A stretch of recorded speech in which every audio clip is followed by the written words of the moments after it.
Hey friends, it's Jab Noodles or Crow, whichever one you decide to use, and welcome back to my channel. So, what are we talking about for today? We're talking about why you as an artist are broke, why you're not making any money as an artist, why you're not growing as an artist, why you're not making any money, why you're... But seriously, how does a small artist without much of a web presence really make money? I'm not gonna talk about how much money I make a week as an artist, but I will tell you how to make at least $100 a week as an artist, and what has worked for me.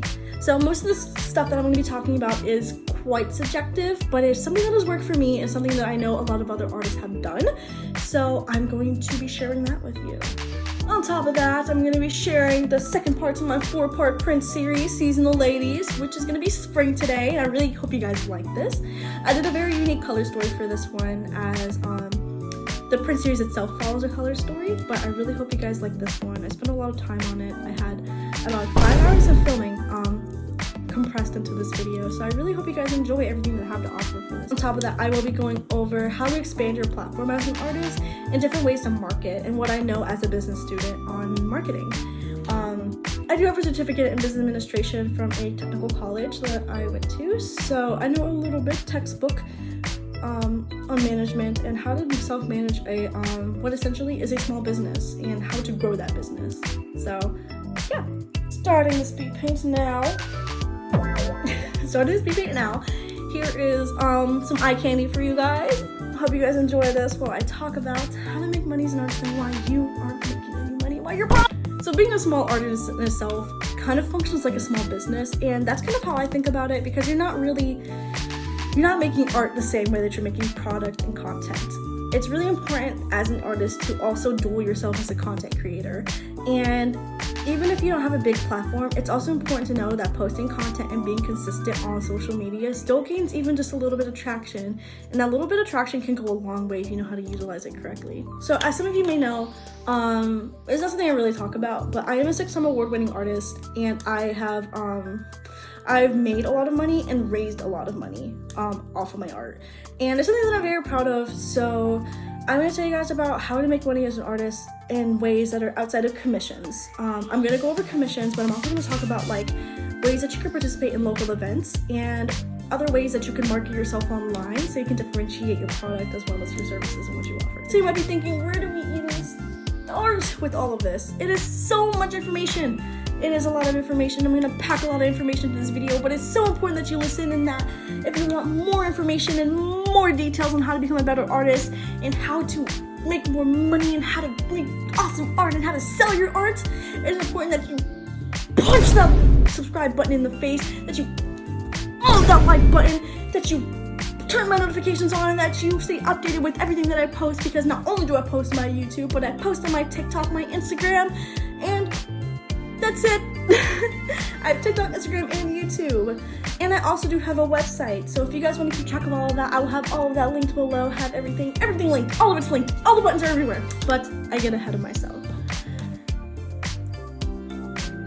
So, where do we start on making money? Making money is definitely the end goal and what we want as artists and what we want as content creators. But what's important in itself is actually learning how to build a base.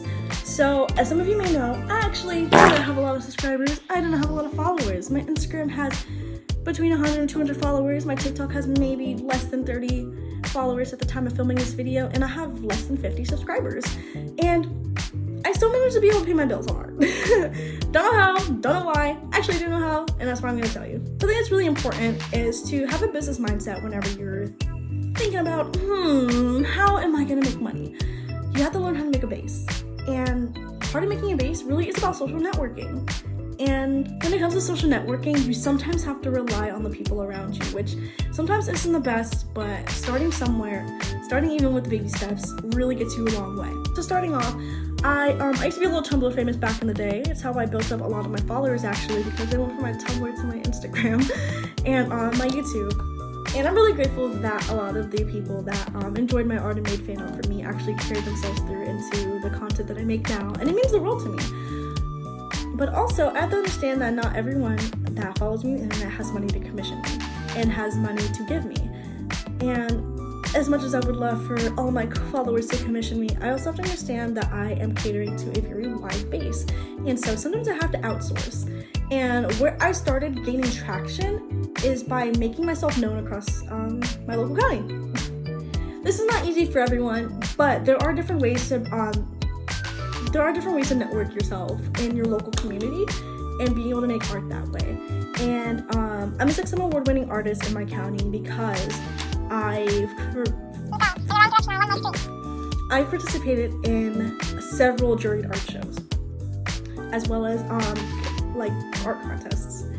And art shows and art contests for your county are great ways to actually start getting your art out there and becoming known as an artist, because if people see your name on a plaque and see your name and see your name card and see your little ribbons, they're gonna be like, wow, this artist is really good. I should probably get in contact with them. A huge part of why I was able to actually participate in these things is because I networked my way through my school at the time. A lot of this traction actually built up while I was still in high school, and my art teacher was very, very kind. I was very close with her.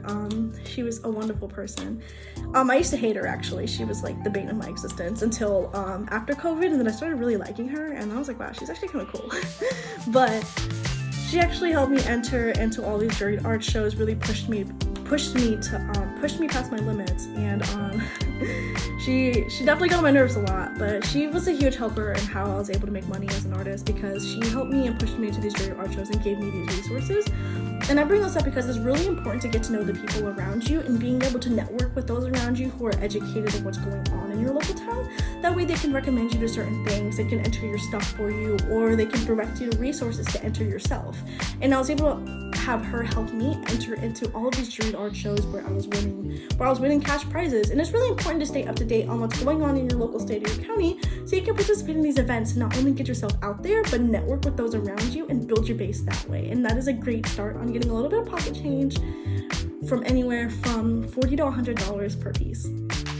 And a lot of juried art shows are either free to enter or have a small fee, but that return for that fee is wonderful if you place. It's really important to diversify what kind of content you're putting out there and making sure that you're offering something that would be appealing to the general audience, which is often portraits and still lifes. Most of the art that I actually won awards on were portraits and still life photos that were either assignment or just free-handed stuff that I had entered. And it was really awesome. It was really rewarding, like getting to know people through these art shows and art contests and being able to participate in these things. And it not only got my name out there, but it got me some good pocket change.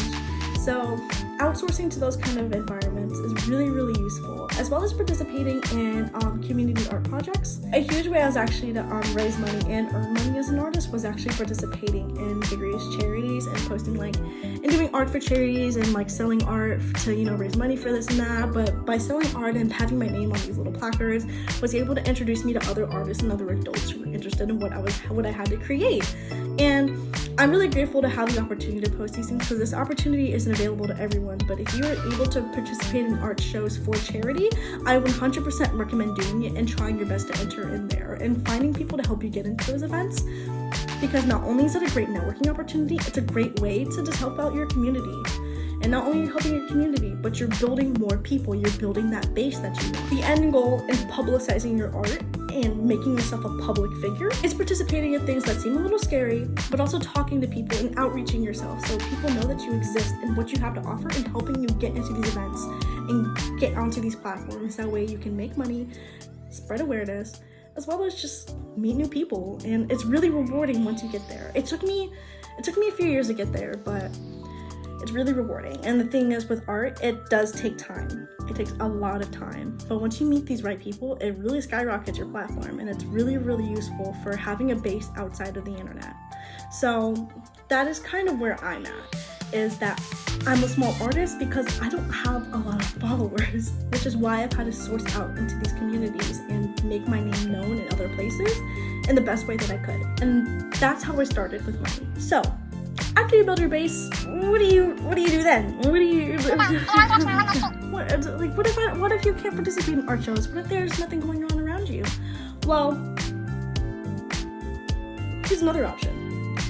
Another way that I built a base and gotten some pocket change, some good money, some good portrait commissions, was actually outreaching to coworkers and family. I was really lucky to have parents that supported my art journey, because I come from a family of artists, and which has definitely helped me, but I have definitely been one of the more serious artists in my family who've monetized their work. And ways that I've also gotten commissions was doing stuff that I really didn't want to do. Like, not every commission and not every provider or like client is gonna let you draw something that you want to do.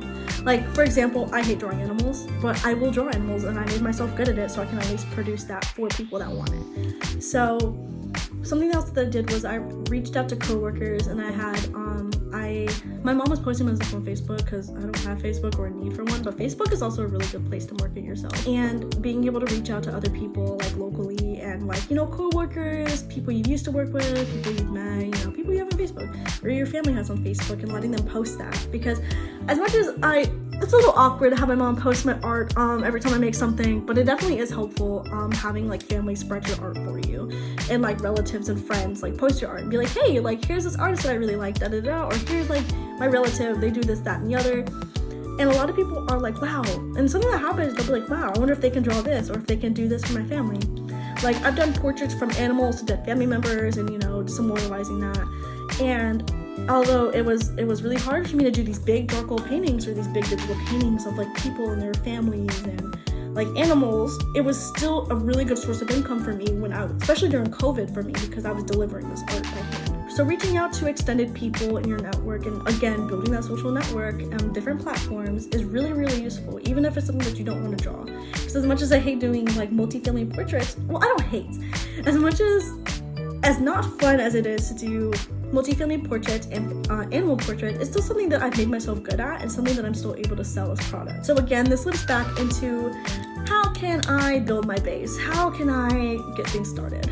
So that's a great way to start. So TLDR, kind of just wrapping that up, is entering into art shows, participating in your local charities, as well as just marketing yourself on Facebook and forcing essentially your family and friends to kind of just publicize your work and let them know that because reposting artwork is actually a great way for other people that you do not know to see your work, and the probability of someone wanting to buy from you actually increases like significantly. Like, I've gotten like so many commissions from people that my mom and my dad worked with, because they were like, oh my god, like, can you draw my family, can you draw my family, can you draw my kids, can you do this, can you do the other, can you draw this wedding portrait? I've done like watercolor, like engagement portraits, etc., etc. So essentially that is a great way. It's just getting to know people, really getting yourself out there, because the internet is so saturated. Like, the internet is so saturated with artwork, and sometimes you gotta really make yourself stand out.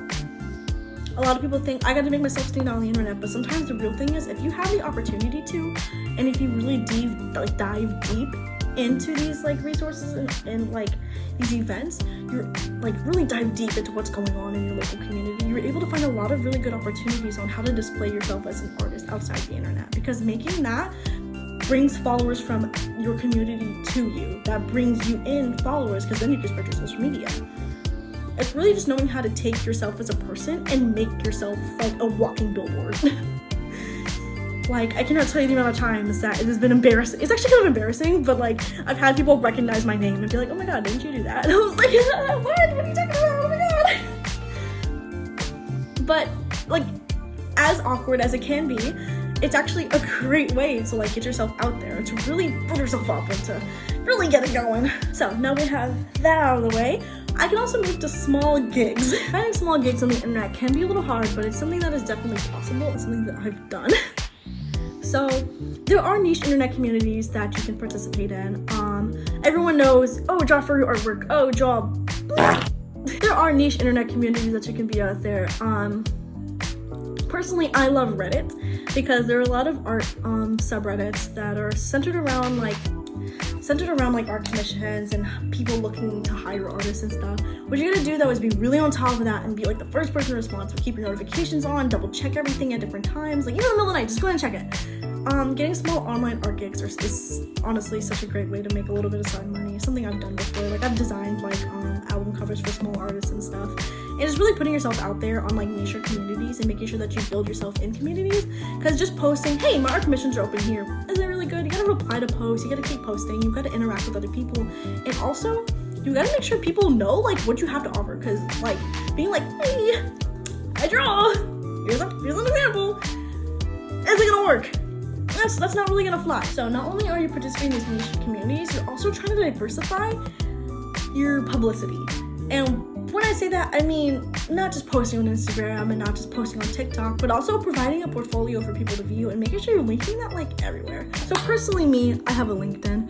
I've always had a LinkedIn. I've had a LinkedIn since I was in like a freshman because I'm a workaholic. I work. But something that I do with my LinkedIn is that I look into people make posts on LinkedIn about like, oh, we're looking for digital artists. That's something I've also done too. Like, we're looking for digital artists. We're looking for someone to do this, that, and the other. And sometimes it's really big projects that you want to do, but sometimes like it's good money. You just gotta commit to it. Like you just gotta. Also making sure that you have a portfolio. Like, for example, my website actually doubles as a portfolio. So not only does it have a range of artwork that's displayed for me, that shows the kind of stuff that I can do.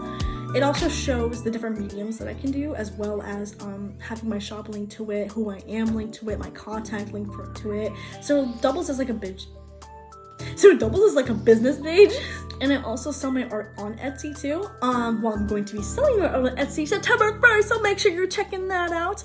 My Etsy is currently closed because I don't start until September 1st, but just remember that it's going to be linked on my website and it'll be under the same name, Jabadoodle, so keep an eye out for that. But also just like diversifying where you're offering your content and making sure that you're building yourself up as a professional artist, because as awesome as it is to be freelance and to have your Instagram be simple and nice, sometimes you have to commit to, and this is an investment too. This is a huge investment. It's like starting websites. Namecheap.com and Google Sites is what I use. I built my website on Google Sites, got my domain on Namecheap, and I do all my own art and all my own formatting and all my own embedding. Like I do all of that on my own. But just being technologically literate and making sure that you're posting yourself on different platforms and diversifying the kind of content you do while also being like engaging. So small gigs, being engaging, diversifying where you're posting. My big points. So you might be wondering, your commissions. Do you get a lot of commissions? How are you getting commissions? Again, I get a pretty decent amount of commissions, and most of my commissions actually come from friends, families, and extension of families, like family friends and this, that, and the other. Like that's where a lot of my commissions come from. And then I occasionally get commissions from followers. It really just depends. But since I'm such a small artist, I have to reach out in other ways that don't rely on my followers because I don't have a lot of followers. And again, I'm trying to cater to a very large, broad base, and I can't expect that everyone that's following me wants to commission me because not everyone has money. Not everyone has the money or the time for that, and some people just don't want to commission. Some people just don't want art. They just want to look at it, and that's okay. Something that I also do is that I advertise my art as wall decor, and that is a great way to appear it up in different search cards. And essentially, when you're doing these gigs and you're diversifying your platform, you also want to make sure you're appealing to the algorithm and understanding what shows up where. What are other categories that my art can be placed under? So if you sell physical art like paintings, you could also sell it as like handmade work, wall decor, decoration, etc., and just making sure that you're diversifying the kind of way, like what can be searched as, if that makes sense. Like for example, when you're on Amazon and you're looking for like rings, it's like promise ring, engagement ring, kids ring, da da da da. Like you want to make sure that when you're labeling your art, especially when you're trying to sell it, that you're trying to optimize your search. Like optimize that search. You want your art to come up under multiple different searches. And that is how that's also how I have my shop organized. Again, it's closed, so there's not really anything on there. But all the stuff that I have hidden up there is all optimized searches. Like it's crazy up there. And it's gonna look ugly, it's gonna look generic, but at the same time you have to understand that you want to appear in as many searches as possible. And it also helps with easy navigation, and this again goes back to your portfolio and starting a website, is that you want to make sure that everything's easy to navigate and that everything shows up as you look for it. Because you don't want anything to be nichely named, because if it's nichely named, it's going to be harder to look for, it's going to be harder to search. Which is why my seasonal ladies is all just named, like autumn, spring, summer, winter. I don't have complicated names because then it's going to be hard to search for.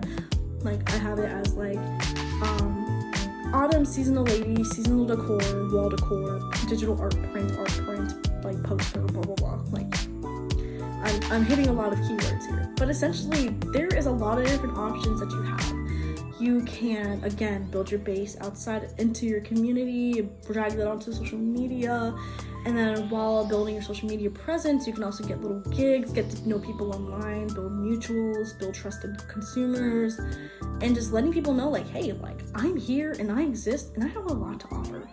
Like, I thrive on, I really pride myself on the fact that I can offer such a diverse set of art in a way that isn't overwhelming my shop. Because you don't want to also overwhelm your shop and, like, for example, side blip, when you're starting a shop, you don't want to have like a million different products in like a million different forms. Like, it is so important to have like a specialty. Like, when you're making a handmade store and an art store, you're becoming a specialty store in the market, and that means you have specialty products. And those specialty products are, you know, defined as like handmade, luxury, this, that, and the other, name brand. And you are essentially making yourself into a brand. And what's important is that you're not selling like a million things that people aren't really gonna buy. Like, you gotta think, like, are people really gonna buy this? Because you want to sell a lot of stuff because you want people to have a lot of options. So like, oh, the more options, the more sales I'm gonna make. But that isn't necessarily true. You want to, like, for my shop, I'm literally only offering prints right now because I'm such a small artist. I know a lot of people aren't gonna be buying, like, if I release a tote bag, mugs, blah blah blah. I know a lot of people aren't gonna buy that right now, so I'm gonna see how, like, starting things incrementally, starting things slowly, and then also just shipping from my apartment. Like, I only ship art from my apartment because I don't want to drop ship, and I don't want to have third parties handling my stuff because that's more money being billed to me. And I'd rather just handle everything on my own for now because that narrows down the streams of money that I'm having. You want to have single streams, you want to have narrow streams, because you don't want to have all these other people handling your money because then you're losing money. Like, drop shipping and doing all that still has like fees you have to cover, and why do that when you can just do it from your apartment? You know what I mean? But back to the main thing, you're a specialty product. Making sure that you're not, you know, oversaturating the market, because like, the internet is competitive. It's hard out here. Like, it's hard being an artist, you know, and you don't want to fulfill that starving artist stereotype, but it's also important to know that you kind of have to step out of your comfort zone. You have to do things you don't want to do. You kind of just have to get over some things. Like, personally, I have really, really bad anxiety. You know, I go to therapy for it and all that good stuff. And I really don't I'm very extroverted, but I really don't like putting myself out into crowds and having a lot of attention on me. But I also have to understand that if I want to grow as an artist and if I want to make money, I have to literally force myself into these things. And not everyone has the capacity to do that, but if you can get yourself to participate in these events, step out of your comfort zone, make the investment, because when you're doing commissions, you're making yourself into a business, and sometimes you have to invest into that. Invest into supplies, invest into your domain, invest into your shop. And if you have the privilege of having someone help you and having someone assist you and like helping you get supplies, that is wonderful. But if you're doing it by yourself, which I did for a very long time, you also have to make sure that like you set money aside to invest into your supplies and to make sure that you're pricing your things accordingly. Sorry, I got super focused there. I was like really thinking hard, but that's essentially what I want to get into. So there's a lot of different ways to get commissions and to get money as an artist, but you also have to understand that there are so many different options. You kind of have to like really punch into them, like really tough, you know, like really punch into that wall.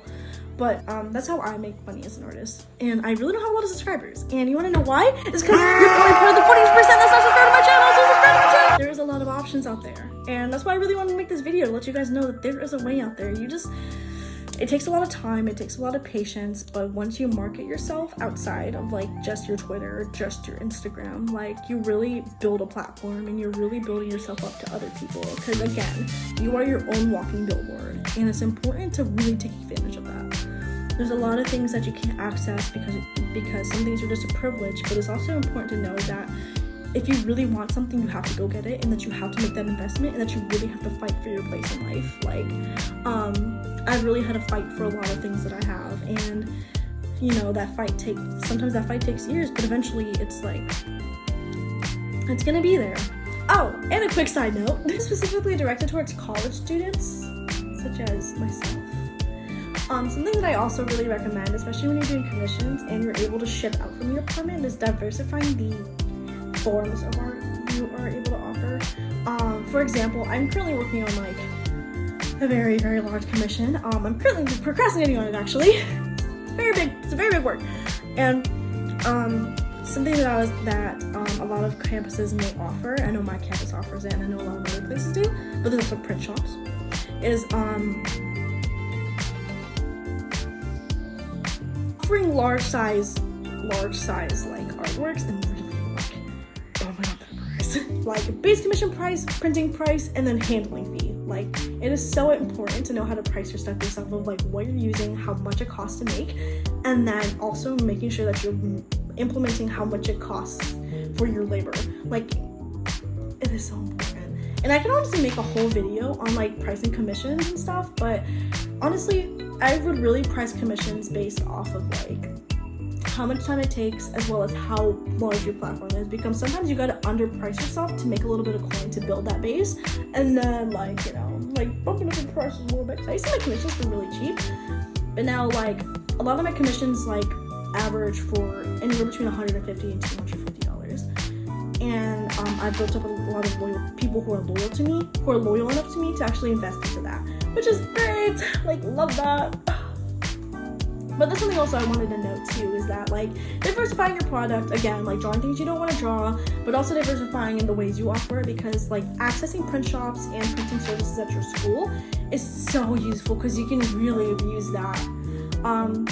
So the commission I'm working on now is going to be a digital painting blown up onto a giant like wall canvas. It's gonna be huge, and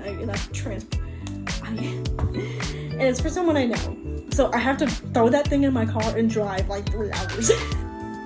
But it's for family, so I will make that drive. But like seriously, dude. Also because I don't trust like male people to handle like my canvases. Like you're gonna break it. I just don't trust you.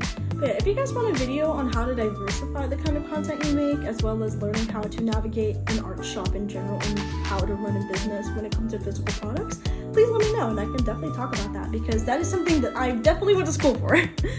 But yeah, I hope that everything I said was very organized. I'll try to make sure that in the editing process, everything was easy to follow for you guys. And if you guys want any more clarification, please leave a comment and I will definitely like reach back out to you guys about that. Or I can make a sub video and going more in depth on certain details, such as, you know, again, like how to start a shop.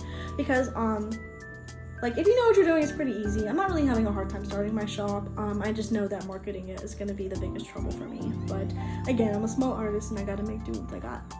So yeah, I hope you guys enjoyed this little speed paint of mine. I'm very, very proud of it. And if you guys want any more advice on how to be a better artist and make money, please let me know and I will definitely make your dreams come true. So if you guys need anything else, please let me know. You can reach me at my website, my Instagram, blah, blah, blah, blah, blah, blah, blah. And yeah, thanks for watching.